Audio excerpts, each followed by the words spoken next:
ইফতারিতে যখন ভাজা পোড়া কিছুই খেতে মন চায় না, তখন আর কি আর করা, তখন ছুটে যায় আমাদের পছন্দের খিচুড়ি রান্না করতে। আর যদি পড়ে থাকে বাসি মুরগির গোশ, তাহলে তার কোনো কথাই থাকে না, তার সাথে মিলিয়ে হয়ে যায় ভুনা মুরগির গোশের খিচুড়ি। ওপা গোসল রান্না করে, আমি খাই।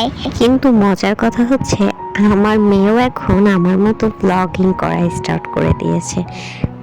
মেয়ে আমার মাশাআল্লাহ এখন নিজে থেকেই সবকিছু টুকটাক করে করার চেষ্টা করে, আলহামদুলিল্লাহ, এটা অনেক ভালো কথা।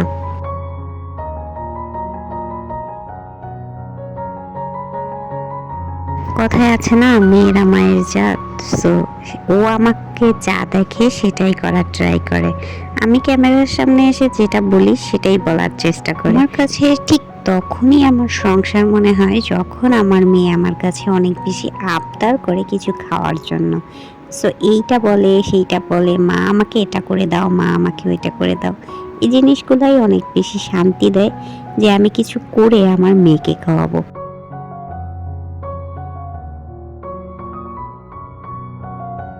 কিন্তু এখানে পরিমাণের থেকে একটু বেশি পেঁয়াজ নিয়েছি, যেহেতু আমার আগের দিনের কোর্স ছিল আর আমি সেই কোর্স দিয়েই খিচুড়িটা বানাচ্ছি, এই জন্য। সো আসলে খিচুড়ির রেসিপি দেওয়ার মতো আমার কাছে কোনো টিপস নেই, কারণ আমি টুকটাক যা রান্না শিখেছি এই দেশের বাইরে এসেই শিখেছি। মায়ের হাতের খাবারই সবসময় খেয়ে অভ্যস্ত ছিলাম।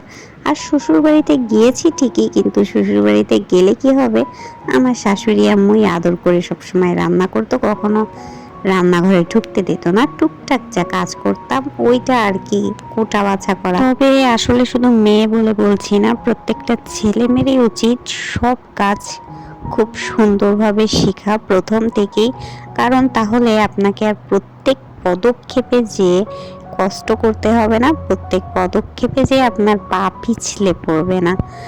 আমি খিচুড়িতে আলু খুবই পছন্দ করি, খিচুড়ি হোক, বিরিয়ানি হোক বা তেহেরি হোক, আমি সব সময় আলু দেওয়াটাই প্রেফার করি। মানে আলুটা আসলে কি খিচুড়ির ভিতরে হোক আর বিরিয়ানির ভিতরে হোক, নরম তুলতুলে আলু যখন আপনি খিচুড়িতে আস্তে করে টুক করে মাখবেন, তখন কিন্তু আপনার খিচুড়ির স্বাদটা একেবারেই ভিন্ন হয়ে যাবে। তো আমি পরিমাণ মতো পানি নিয়েছি, আমি আসলে 2 কাপ চাল নিয়েছিলাম, সেই অনুপাতে আমি 4 কাপ পানি নিয়েছি, কারণ আমি খিচুড়িটা একদমই ভুনা খিচুড়ি বানাবো, কোনো পাতলা করব না। এই যে আমার খিচুড়িটা কিন্তু প্রায় অলমোস্ট রেডি, চালটা প্রায় আমার হয়ে এসেছে।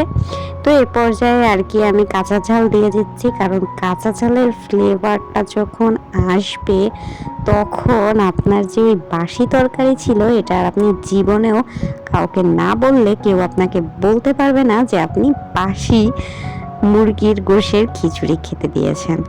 তো এইটাই আজকে আমি টুকটাক একটু রান্নাটাই আপনাদের সাথে শেয়ার করলাম। যদি আপনাদেরকে ভালো লাগে অবশ্যই কিন্তু আমার এই ভিডিওতে একটা লাইক দিবেন, আমাকে সাবস্ক্রাইব করবেন, আমার পাশে থাকবেন। আল্লাহ হাফেজ, টাটা, বাই বাই।